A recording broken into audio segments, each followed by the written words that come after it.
Well, I want to thank Theater Odyssey for inviting me to introduce my friend Arthur Kopit. But I do want to first thank Theater Odyssey for the good work that they do and are doing for playwrights. Writing plays is a very difficult way to spend your time, and this organization supports Sarasota writers like no other organization in our community. Arthur has spent multiple residencies at the Hermitage. He keeps coming back. I don't exactly know how he does that, but I keep looking at the calendar, and there he is. But I take it, and we all take it as good news. And while we try not to have favorites, Arthur's one of our favorites. Here's what I can tell you about Arthur. The Hermitage doesn't yet provide meals to our artists, so they cook their own meals. And I can tell you that cooking is not Arthur's hallmark, shall we say. However, bartending, as kind of appropriate for writers, is his specialty. Daiquiris, killer. Arthur's first day of a residency usually involves a negotiation with any of the cooks in residence so that he provides bartending services in trade for dinner. But to me, the one thing that distinguishes Arthur and what makes him so appropriate for Theater Odyssey tonight is his work with the Lark Theater Company. Arthur is the head of the Lark's Rita Goldberg Playwrights Unit, which has been responsible for the development of many new plays. Arthur is a teacher and a mentor. He believes in playwrights and the power of live theater, and is his responsibility to pass his craft on to the future generations. He's a natural raconteur, a skill that has served him and his audience through the years so well. And as you are about to find out, he's just a great guy. Ladies and gentlemen, Arthur Kopit.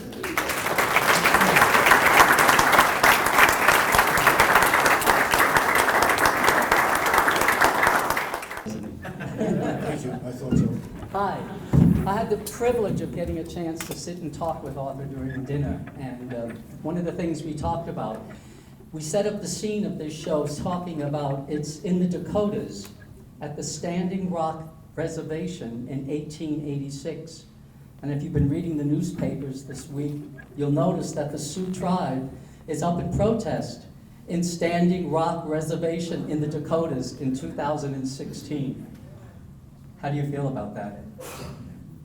A lot of things are happening in the country that make you think that there's a lot of poison, and that poison is still there, and it is remarkable. It's like the same thing that happened in the past. This is our land. No, it was the Native Americans saying, "Well, we've taken it, and we're going to keep it, and we're more powerful than you," and it's ugly what's happening. Thank you. Now, we've sent some questions to Arthur that we gathered from a lot of you out in the audience, and he knows he's going to be asked these questions, so he's rehearsed as usual. Writing in Better ask them in the same sequence. I did. I kept them in the same sequence. You're in trouble here. If those questions change, we're done for. You never know what he's going to come out with. We had a couple of ditties at the table. Anyway, Writing Indians had to be a major departure for you. What triggered the idea, and what were the challenges you faced in research and writing? It was actually it's quite an amazing story. During Vietnam, and I had seen a lot of anti-Vietnam plays, and I was opposed to the war, but I hated those plays because they were speaking to an audience that already knew what it was about, and they were speaking to the converted, and they were obvious. I much would have preferred a play which was pro-Vietnam, but nobody did that for good reason. But I was up in Vermont at the time, and I was working on a novel because I had a successful play, and somebody said they'll pay you money to write a novel. I recently found the pages of the novel. It's really good that I put it aside. And I was up there, though, at this ski house. My friends would come up on the weekend. I was there all week, and I'd write in the morning, and then I'd ski in the afternoon. It was a nice time. And I went into southern Vermont, in Brattleboro, and I went to get the New York Times. I'd worked in the morning, and I came back to have lunch. But I also got a piece of music. I think it was Charles Ives' Second Symphony, which just come out. And I loved Ives' music. And I opened the newspaper, went back home to read, brought a sandwich. I was going to read the Times and listen to Ives. And there was a piece in it, not in the beginning of the page, halfway through, about a terrible incident that had happened in Saigon, and that soldiers had said that there were Viet Cong in a truck going through the street. And they opened fire on the truck. There were no Viet Cong in the truck, but they killed the people in the truck. They then went up into a hospital, and they started shooting people who were in the bed. I mean, it was insane. They just went crazy. And they shot people who were just not Viet Cong. They were just patients in a hospital. The incident passed very quickly, and General Westmoreland was asked about this incident, and he said that it was something that happens in war. Our hearts go out to the innocent victims of this, which is a quote in the play. Well, while I was reading that amazing, terrible, horrific story, tucked back in the Times toward the end, I was listening to the Ives music, and Ives often had two conflicting orchestras, and one orchestra is playing patriotic music, Beautiful Columbia, the Gem of the Ocean, Camp in the Old Tent Ground, Tenting in the Old Campground. But at the same time, there's another orchestra coming, so you have this beautiful music, and then the dissonance comes in. And the dissonance is all over the place. The dissonance is dissonating, there's a new word, is dissonating the belief in an ideal country. And while I was reading this piece, I'm still knowing exactly, I'm even feeling the moment. I thought that it's about cowboys and Indians. Because I knew that the Vietnam War was not about what we said it was. It was something else. And I often wanted to write about cowboys and Indians, but I had nothing to say. But something was there. And I instantly saw the play. It had nothing to do with Buffalo Bill then. It was about genocide. And it was about power. And the Ives music just was, if the Ives hadn't been playing, I know it wouldn't have happened. And I knew the structure of the play. The play had to be fragmented. It had to have an arc. It had to be about patriotism on some level, which Buffalo Bill is. And it had to be about the way in which it all gets destroyed. But throughout the Ives, there was a belief that that music is beautiful, but it keeps getting wiped out. It's like painting, you know, where you're just fading things out. And I called the producer who had produced Odan and was a great fan of my work. And I called my agent and said, I'm giving up the novel. I said, I want to write a play about the Indians, and I'm putting this down. And he said, we'll back you on that. And so what I did was that I went right away to primary sources. I wasn't going to just write what I knew. And I began to realize very quickly, went into research, that what I thought I knew about the West had nothing to do with it.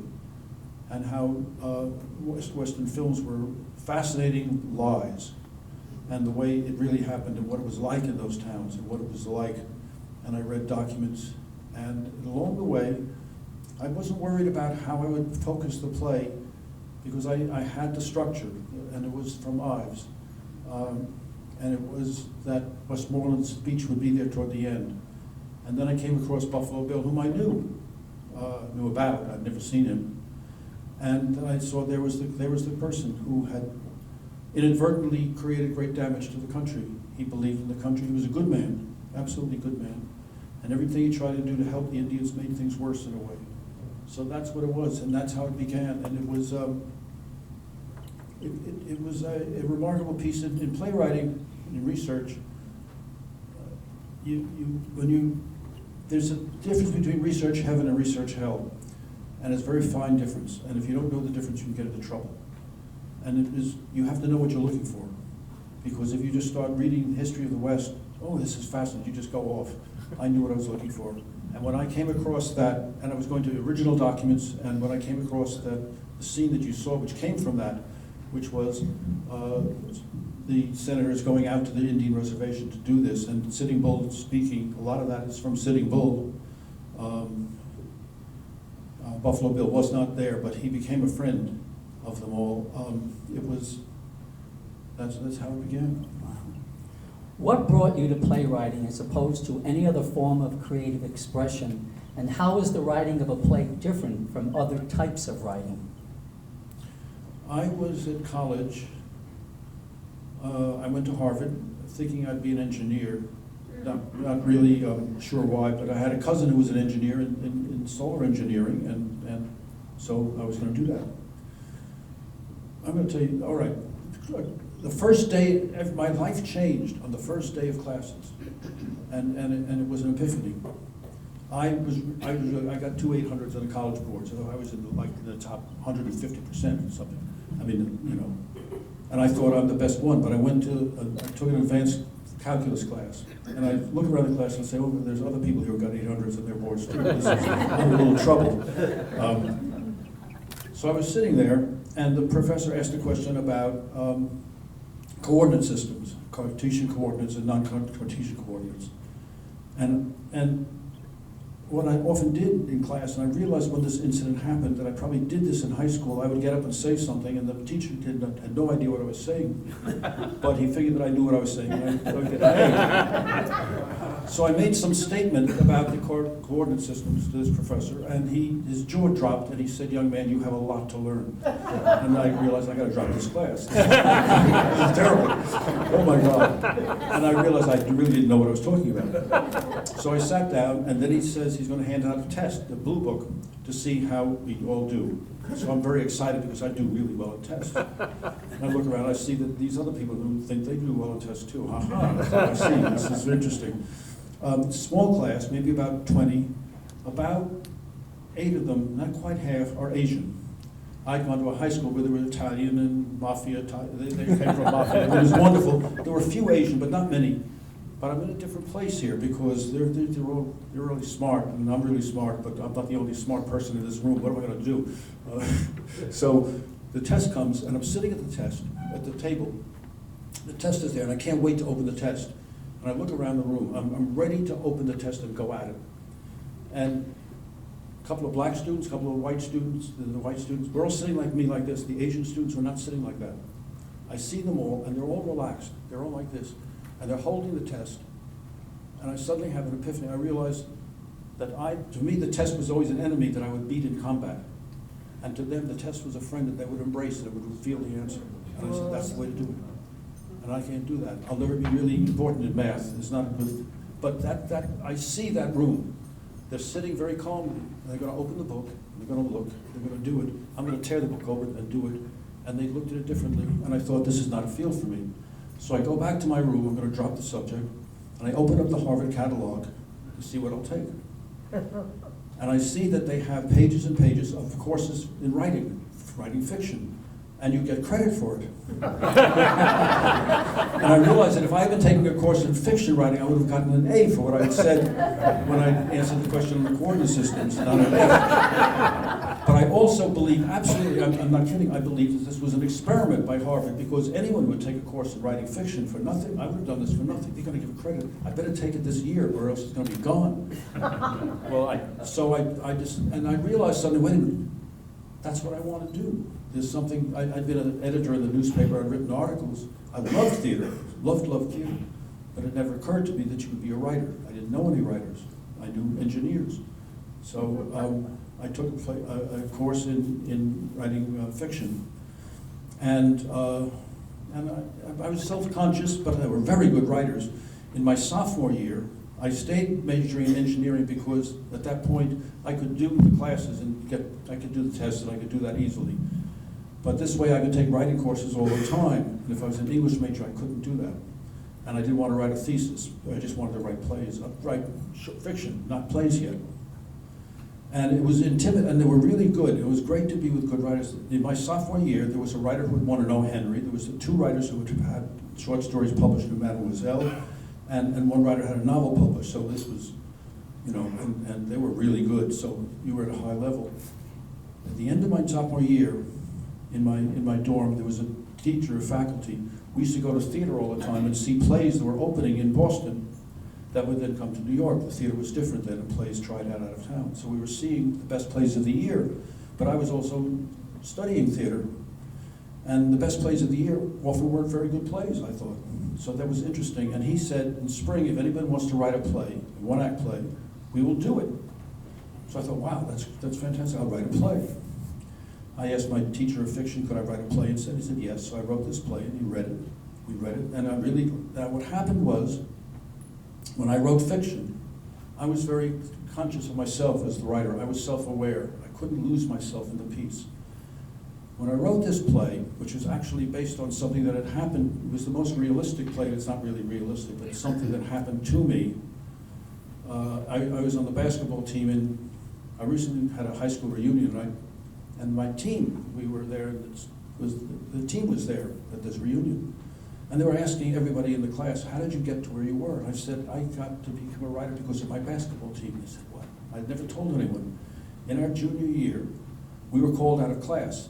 All the people in the team, I didn't know that. I'm called down to the principal's office, and all the team members are there. They take us down to a room, they open the window, we get out of the window, the police cars, we all get to police cars, and they take us to the town center in Long Island, Mineola.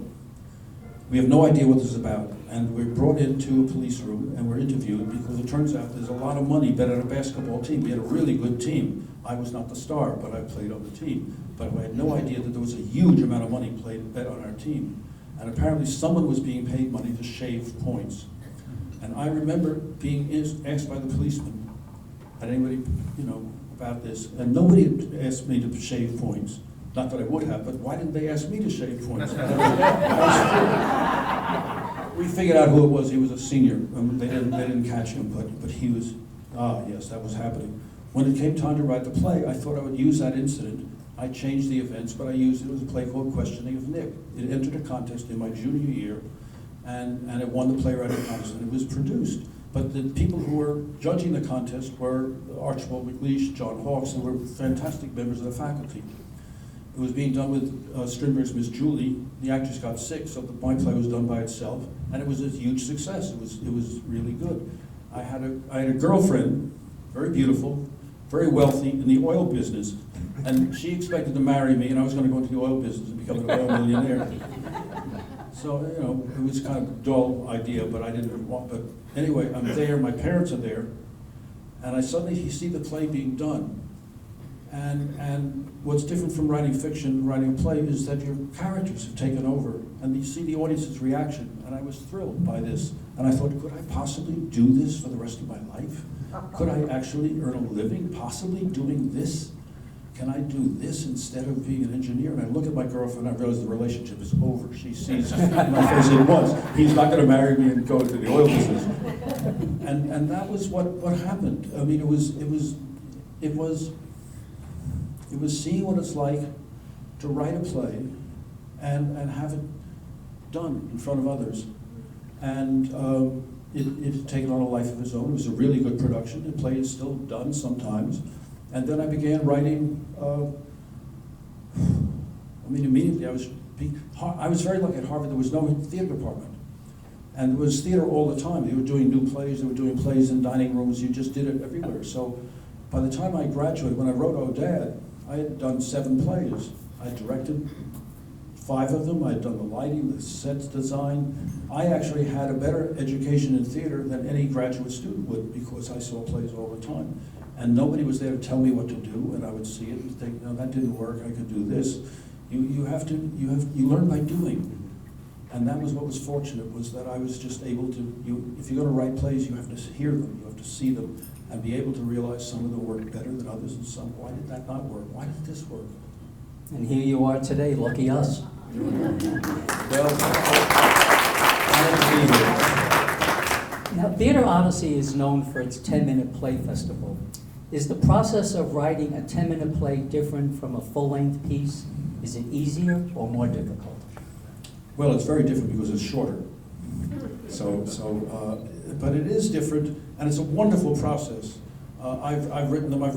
The one plays that I wrote. I didn't set out to write a 10-minute play, but those are now done, and it's wonderful. What's the same in writing a 10-minute play and a full-length play is that something has to happen in that play that captures your imagination, that you connect to it. Something has to matter. The people on the stage do not need to know what it is. They could be just having dinner. We could be having dinner together. We're just having lunch, easy time, there it is. We don't know something's going to happen. Something happens in that changes us. in some way. It doesn't mean that you die, doesn't mean it's just a change. The 10-minute play, the short one-act play, is very compressed, and it's often about time. Time is involved in it. Thornton Wilder's there's Long Christmas Dinner. It's about 15 minutes. Amazing, but it's about time, and it's often about loneliness. So, in writing it, what's wonderful for playwrights is that it doesn't take a long time, and you can see it, and if it doesn't work, you'll learn something, and if it does work, why did it work? It's very hard to learn how to write plays from writing plays. What you learn is how to write that play. It's very particular. There's no one way. Going by the rules does not help. It's a very bad idea. You see plays, you learn plays, you find what they are. The short play is about focus, and when they don't, if you do 10-minute plays, and of those 10 plays, 2 or 3 of them work, I would bet you that they all work for the same reason. You're connected to it. What happened in that play mattered, changed the people in some way. They may not know how it changed them, what the change will do. You don't have to show a beginning, middle, and end. It can be the middle, where you think, how did they get here? Where is this going to go? It can be the end. How did they get here? It can be the beginning, and you think, oh my God, where is this going to go?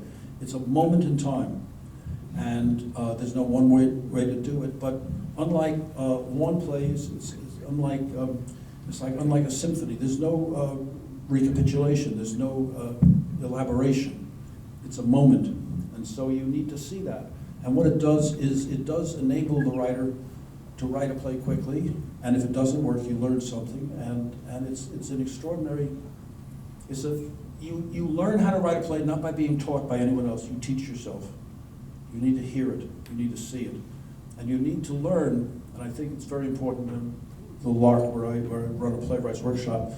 When you write, you on some level different for screenplays or where you're being paid. You're writing a play.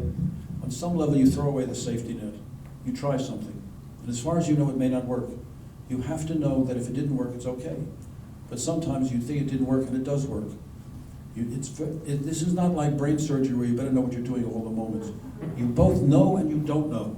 It's a very strange situation to be in. You have to trust your intuition, but you also have developed a sense of craft. You begin to develop a sense of, when am I bullshitting? When am I just treading water? There are writers who will begin plays at the Lark, and they're very good writers, but they don't know what the play is about. So they're writing a scene, they're writing scenes, they're writing scenes, they see the scenes, they see the scenes, so there it is. That's what it's about. Now they know where to go. You begin to know, where does it focus? Where does this center of it? Where is the core of this? Where does it matter? It's not because it's a melodramatic event. It could be melodramatic, it doesn't matter. Where does something happen that you didn't anticipate? And often it will take you by surprise, and that's when it's really good. So it's a wonderful form to work on. Yeah, what a great direction. All of you playwrights out there, think of what he said, a moment in time. That's the key, I think. Yeah, I mean, it is concentrated. So it doesn't mean that you only have one scene, but it is a moment that the one-act play could lead to a full-length play, but a short 10-minute play, the ones that are really good, and they can be anything. You could have a play that covers all of history, but that's a moment. If you did that, if you have a play that covers an entire human experience in 10 minutes, which you could do, I don't know how to do it, but you could see it done. But I know if it was done, it would be a moment in time. The person would have seen, this is what it is. It's all one thing. Boom, boom, boom, boom, boom, boom, boom, boom, boom, boom, boom, boom, boom. There it is. What a great thing for actors out there, too, capturing a moment in time. That's great. I'm aware that you have strong feelings about the teaching of writing. Many people are turning to writing for the first time now that they have time in their life to pursue their interest. How would you advise them to start? Who should they work with? Who should mentor them? You want a mentor who doesn't tell you exactly what you're doing wrong or what you're doing right. Be careful. I fully believe there is no one right answer. And you can someone can tell you something, but just let it go in and go out. Did it work for me? Did it not? Sometimes somebody will say something that works today, it didn't work today, but it does 2 days later. You get it's not learning by rules. I think the key to it is you have to hear your work done. You have to work with actors, work with different actors. Get the audience response. Don't do it only for friends because they'll encourage you no matter what. Try to do it in front of people who care about theater and they don't like it. It's you teaching yourself. You're learning by doing, and sometimes it will work and sometimes it doesn't. And you will come across people who understand why it doesn't work, why it did work. But be wary if somebody says, "This is how a play is done. This is what you do." Sometimes, absolutely, it is correct. They'll say, "You know what, trim the speech a bit here, take this out, move this, that will work." They can edit it. When you get to the editing point, in the first drafts, don't worry about that. Your 10-minute play can be 23 minutes long, 20 minutes, 18, 15, 7. What is the final one? Don't worry too much about the structure. What is the thing that's happening? And then you trim it down. A 10-minute play can be 8 minutes or 11 minutes or 12 minutes. It doesn't have to be 10. What if you run out of energy at 9 minutes? Stop it, then, you know. So it's you learn by doing. Playwrights generally adhere to playwriting rules in terms of structure and story development. When is it the right time to break those standard rules? Right away. Okay. Stop it. Don't do it. But the rules are simple. You're going to do something on a stage, and the audience is going to be somewhere else. I guess that's it. The actors probably have to learn their lines. Different plays are written in different styles. There's nothing wrong with a well-made play, a farce. Read everyone. See plays. Go see the same play several times. Why did I like that? What does Pinter do? If you don't, it doesn't matter if you may not like Chekhov. That's okay. Chekhov got bad reviews when he's, you know. Great. I mean, it's very personal. Why does it matter to you? And sometimes what it requires is finding a director who you connect to, actors you connect to, and a play that you finally make it where it works. This one worked. Why did this play work when my 5 previous plays didn't? There's no, you can't, you just do it. And it's very tough. It's not like in screenwriting, there are things, you better know the format, you know how to do it, they count the pages, 1 page a minute, they'll do, you know, in plays it's not the same thing. Most of the good playwrights today are writing plays that are not quite like anyone else's, and you just try something. You just try it, and don't worry if it doesn't work. You really can't worry about it if it doesn't work. You've written the book for a few musicals. 9, loved it. Phantom, High Society. Were you approached to do that, or were they your idea? No, and how is the process different from writing a straight play? Process is very different in many ways. I was approached to do 9. I love musicals, and I actually had an idea for one long before. And I was approached to do it because of Tommy Tune seeing Wings, because it was 9. You needed to be both in the person's, the central character's mind, you need to be in the past, you need to be in a fantasy. And in Wings, you were in the mind of a woman who had a stroke, and you saw the hospital through her eyes. In a musical, in many ways, writing for a book for a musical is more like writing for a screenplay. It's not, and if it's a play, it's my play. In a musical, it's our piece. And what's very important for writing the book is that you have to know who your collaborators are. Because what I would do on a scene, often the director, Tommy Tune, was directing 9 initially, and I would write a scene, and it was going to take him too much time to write the scene, so we wanted Maury Yeston to write it as a song. That's okay. Really, the book writer is involved with the structure, what the story is often given very little credit, because the musical will work because of the music, but if the book is no good, it doesn't mean the book has nothing to do with the dialogue. The dialogue is part of it. The book is the structure. How are you going to put this together? What scene comes first? Why does this come first? What is happening in this scene? What is this scene about? How does it build to this? I generally don't work from an outline. I sometimes do in a play, but not precisely. In doing a musical, and not some writers don't, I work from an outline. If I'm working with a composer, you really block the whole thing out. You know where you're going. You know what this song is supposed to do. You don't know what is. Each scene leads to a next scene, leads to a next scene, leads to a next scene. So you're working almost with file cards, which one does in film. So it's a different process, and in many ways it's more fun if it's working, because it's not just mine, and I'm relaxed and watching it. I'm seeing what the director did, what the composer did. I see what the performers did. when we did 9, this is interesting, you probably not, do you know how we did that? Did you know the rehearsal process? Was that a workshop first? Yeah. We were doing the workshop, I'd written the script, Toon loved it, we loved it, but he wanted it to be, and he was right, he wanted it to be more like Fellini, he wanted it to be more abstract, more strange it up. And he had some visions, and it was very hard, it was hard to understand exactly what he was what he meant. And we had the first scene, the actors didn't have the script. Raul Julia, I'd written it really with Raul in mind, he was going to play Guido. What happened was that Toon had something in mind and he couldn't articulate it, but he could direct it. But we knew that the first scene began with Guido and Luisa alone, the marriage doesn't work, he's in trouble, you find this out, he's going to go away to a spa because he's got to try to save his career. And we were going to start with all the women in his life, and they were going to come in. I knew 100 ways to do that scene. It wasn't that was what was going to happen. We agreed on it. Toon had a vision, so I said, because Fellini did this, he would have actors speak in different languages and he would dub them. I said, have them all count in Italian, French, German, he choreographed the scene where they're talking, go blah, blah, blah, blah, blah, blah, blah, blah, blah. They would say blah, blah, blah, blah, blah, blah. He said, okay, now she comes in, and I was taking timing it. Then the Germans would come in, they go, 1, 2, 3, the French would go, 1, 2. They're just spitting numbers. So we choreographed, staged the scene without a line of dialogue. And then I would say to him, could I have 30 more seconds here? Could I have 20 more seconds here? And I went and wrote the scene that night for the scene to work. And it was for his choreographer. He then staged it, and they went to scene 2. And that's what we did, where he had to stage it. The problem was, when we got to the second act, when he needed to see every scene. If he wanted to work on scene 5, he had to see scene 1, 2, 3, and 4. So by the time you got to the second act, you were going through the first act to get to the second act. It was frustrating, but it was fascinating to everything that I had written was right. The structure was right. We wanted to find another way to do it, to break the form up so that it was stranger, to strange it up. So he knew what was going to happen. The first moments is this. He wanted somebody to come in here, make this long entrance, so why is she going to go this way? Okay, so I would do that. So that was, you don't do that in the play.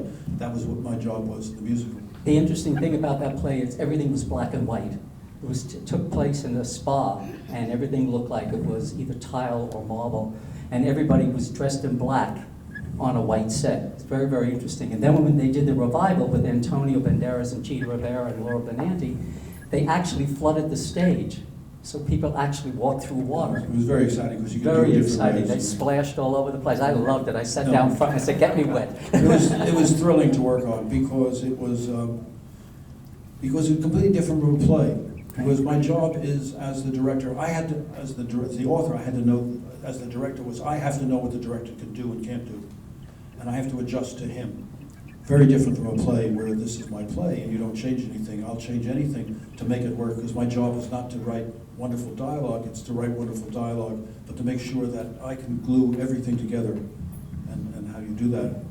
This leads right into our final question here. In the production of a large-scale musical, please define the way you prefer decisions to be made among the author, composer, lyricist, director, choreographer, all the different designers. How democratic can huge collaborations of artists be, excluding the obvious final say of the producers? It's a complex question and a political question because you have to know who you're dealing with. If you speak to your director as you would to another director, it may not get you anywhere. So you have to, by this point, learn very quickly how do you do this. When for example, with Tommy Toon, I realized that I couldn't meet with him at the end of I couldn't have had a suggestion. I had to write a note, and he needed to see it overnight. How do you connect to somebody? With David Laveau in 9, it was no problem. So you have to find out who your collaborators are. I can tell you this, no, I can't do it. Working with Maury, I had to find out, well, it's a funny story. Even Maury would, if anyone's reporting, don't say this one. I love Maury. But he would write a new piece of music for the 9, and I would listen to it. If I didn't like it, I would, and Maury would get very upset. So the way to do it was said, so if you're Moria, it's like this. That's really terrific, really good. I said, what's wrong? I said, no, nothing's wrong. It's really good. It's really good. I like that piece of music. But something's wrong. No, nothing's wrong. It's really like that piece of music. Something's wrong. No, it's just that I didn't think that we were going to go that direction. It's just taking the play in a whole new direction. I have to think about that a bit. So, but it's really good. I just have to think about it. I thought we were going to do something else. You're doing something this way. I was like, okay, it's all right. All right. And next morning he's written a new song. So because Surprise. you have to learn, you know, how it's that's what you have to figure out. Who am I playing with? I used to be a poker player. You learn who you're playing with. What do they do? Because the target is, we got to make this thing work. And when egos get in the way, something's wrong. There's actually something in musicals that is very simple and really tricky that you find out. When musicals are done by really good people and they don't work, they weren't all doing the same show. You have to be doing the same show. You think you're doing the same show. Why are you staging it like this? That's not what the show is about. You have to. I'll tell you, there was a moment when Toon wanted to direct 9, and Maury and I had the show, and we couldn't understand what he wanted. It was to be set in the early 1950s, and suddenly there were things happening in Brooklyn which had nothing to do with 9, where women were going to strip clubs to see men strip. Okay, had nothing to do with 9. And Toon wanted this to be about a show of modern women.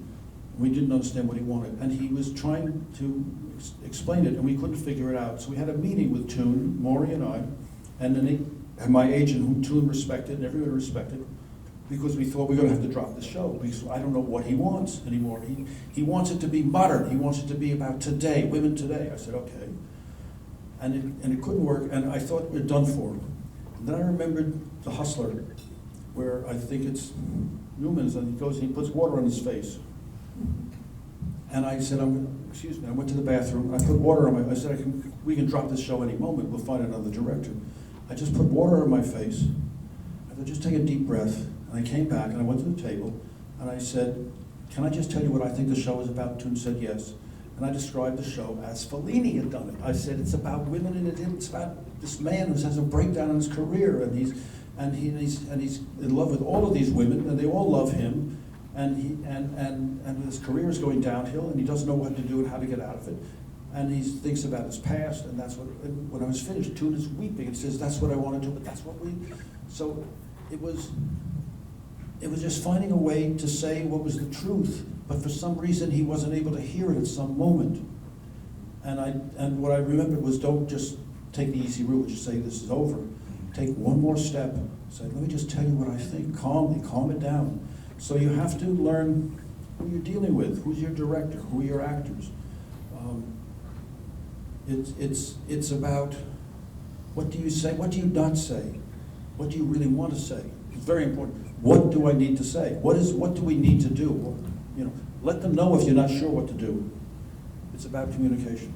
Yeah. Say, get all those principal players, excuse the pun, on the same page. Yes, right? exactly right. No, There you go. what's the page we're on? Yeah. No, well, that's not the page I'm on. Exactly. That's not the show we're doing. And that would happen very often, and I was going a little bit off because it'd gone so well.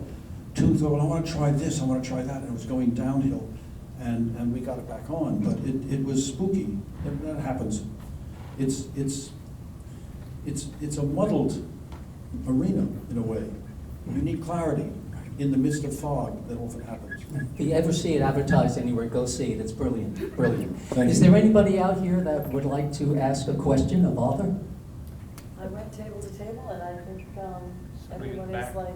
Oh, everybody's been fascinated with what he said so far. Yes, Really, is it okay? sure. Cost you $10. Go ahead. I wondered, does a playwright, when he or she sits down to write that play, need to know the whole story of the play before he writes it? Or can a playwright, sit down, face the paper, and allow spontaneity to create the story, the plot, the whole mashugana? Can that happen?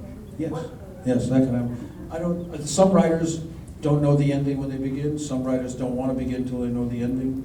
It's certainly better if you know the ending, but sometimes you just jump in and you find where you're going. There's no one way to do it, and I think that I've begun plays where I don't know where it's going because I have, something is said, the characters, you begin it to see what's happening. Sometimes, if you know too much, it can be stillborn. It can be so programmatic that the audience gets ahead of you. So planning something in too much detail for a play is not something that many writers do. In a musical, I'm plotting it out to some degree. You learn by doing. There's nothing wrong with just jumping in and seeing where it goes, but you need to have feedback, and the feedback is not. I'd be wary of showing a script and getting feedback just for somebody who's read the script. Reading a script tells me a lot, but it doesn't mean that the writer will learn anything. I would much prefer, we're in a room, I've read the script, I have some thoughts about it, let's hear it, let's talk about it, what did you think? Because when you hear the play read, if you have good actors, you learn something you didn't know just from reading it. Or the actors didn't do it and the play had other implications. So how do you begin the play and see where it takes you. And then at some point, hear it and see what's going on. It's not simple. It's not like, I want to put the plumbing into the house. How do I do it? Oh, you do this. It's not that simple.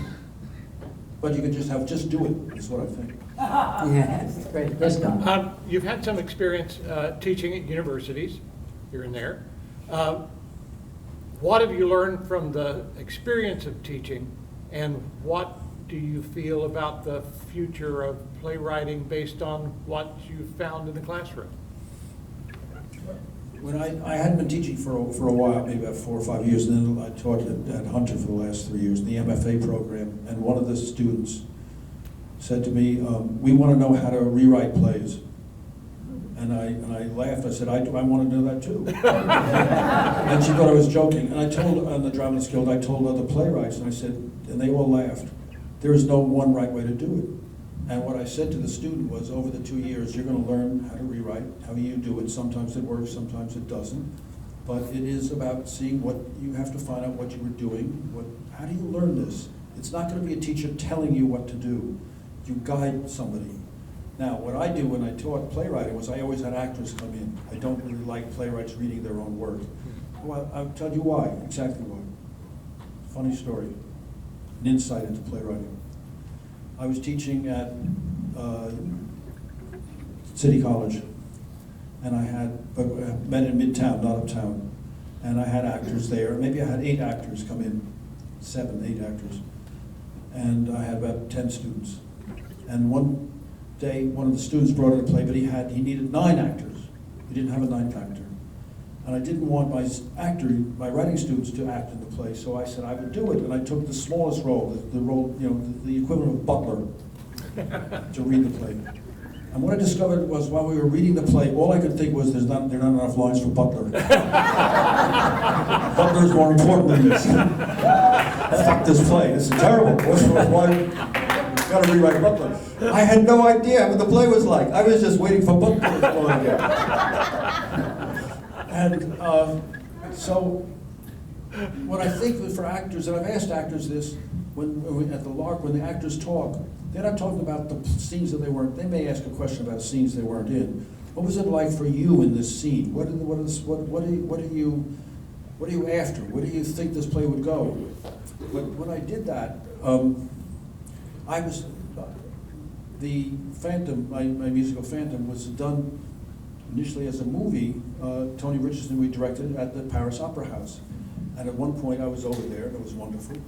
And Tony asked me if I wanted to be in it, to play, I'd get paid more money than just being my per diem. I'd be paid something. And I could be policeman, gendarme 1 or gendarme 2. Policeman 1 or policeman 2. We're going down the stairs, and either I get killed or the other one gets killed. The Phantom's about to appear. And I only have 1 or 2 lines. I don't want to know, do I do it in a French accent or do I not? I'm going to do this. And I'm doing this, and I'm getting ready to do it in the morning. And I think my line is the last man who came down here never returned, or something.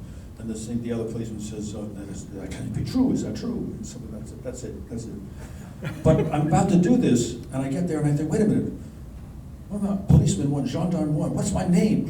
What's my relationship to gendarme 2? How could I do this? Who wrote this fucking thing? This is terrible. I'm gendarme 1. What's my name? Jean-Pierre. I want to know the history of Jean-Pierre. I suddenly realized that I knew the story better than anyone else in the play. If you're going to do a poster or phantom, there's gendarme 1, the policeman's story. So there was, as an actor, I apologize to actors often if I called you policeman number 1 or policeman number 2. There's no walk-ons. Yes, it was what was our relation? When we did the scene, the actor was French, he spoke English, but I kept saying to him, do you wonder what our relationship is? He said, what the fuck is wrong with you? I said, don't you think of it, you're gendarme 1, I'm gendarme 2, I'm gendarme 2. I mean, were we friends or so who cares? So I was not cut out to be an actor. Is there anybody else out here that'd like to ask a question? Okay. Please tell us what inspires you. Like top 3. What inspires you Yeah. to write? What inspires you? It's not something that I sit and think what will inspire me. It was, with Indians, it was the story. I needed to deal with it. With Wings, I was commissioned to write about, could I write something? My father had a stroke. He had died as a result, but he couldn't speak really. But I thought, but I learned so much about it that it was initially a radio play, and I loved radio. I grew up with radio, which in many ways is more visual than film because you're imagining it yourself. You're seeing what the characters are like. And in radio, I could create a sense of inner dialogue and outer dialogue. So it was what is it like to have a stroke? It took a lot of research, huge research, to find out from people who had them, come through it, spend time in hospitals to see the experience. It was not to be about my father. And what inspired me was that actually there was a woman I'd met. I'd gone to a speech therapy session my father was in when he was in hospital. He couldn't speak very much, but he was there. And I came in on the spring day, and there was a woman who was very beautiful, probably in her 50s. She looked all right. And she was asked, and I think it was May or June. Windows were open, there were leaves on the trees. And so she's asked what the season is. And she looks around and she guesses a season, and she guesses wrong. She says, is it winter, is it fall? And she doesn't get it. And she is as sharp-eyed as you are or I am, and she can't get it. And she turns and looks to me and she says, it's nuts, isn't it? And I thought, oh my God. She was completely calm. She just thought, it's nuts. I can't tell what the season is. She knew, somewhere she knew, some part of her knew the season, but she couldn't get that. And then it turned out that, so that was it. And I left the room. My father left, and I said to a nurse, who is that woman? And she said, come with me. And it took me to her room. And on the wall was a poster of this woman, much younger, in her 20s, at Floyd Bennett Field in Brooklyn, in Jodhpurs outside, standing by a biplane, a Curtiss Jenny. And she's got a scarf on. She looks like Katharine Hepburn. Beautiful. So she was a wing walker. And she was this star wing walker. And that's all it was. And she was going to be the character then, because she was wonderful for this. Later, when we did the play in the Kennedy Center, I got a phone call from a man who said, I think you've written about my mother. And he was the son of this woman. And I said, I only met her once in her room. Come and see the play. Tell me what you think. And he came back to see the play, see the whole cast. And he said, you captured her. That was my mother. She was that tough. And I said, tell me about her. And this was amazing. He said, I found out what your birthday is. And I said, yes, May 10th. And he said, that's my mother's birthday. And I said, what did she do after wing walking? She married my father. We went to Westchester, and she did some theater. You know the first play she did? No, he said she did Oh Dad, Poor Dad. But the thing that was important was, as a writer, was to know, don't do more research. I have her. And I knew that that image of that woman and that person in that room who could say with absolute calmness, "It's nuts, isn't it?" Completely, there's no slurring of her words. Was that's what I wanted to know, and I didn't want to know any more, but if I knew that, in fact, the woman I captured on stage was his mother. Anybody else before we wrap it up? Well, Arthur, I just want to say, you are fascinating. And we probably could sit here and listen to you all night long. Love your experiences, love your stories, and you're an inspiration to everybody. Well, I'm honored to be here, and for those who want to write plays, it is a constant mystery and a fascination. I don't know any playwright, any one playwright who can tell you why he's a playwright. I know screenwriters who will say, "I write screenplays to make money, and you love theater.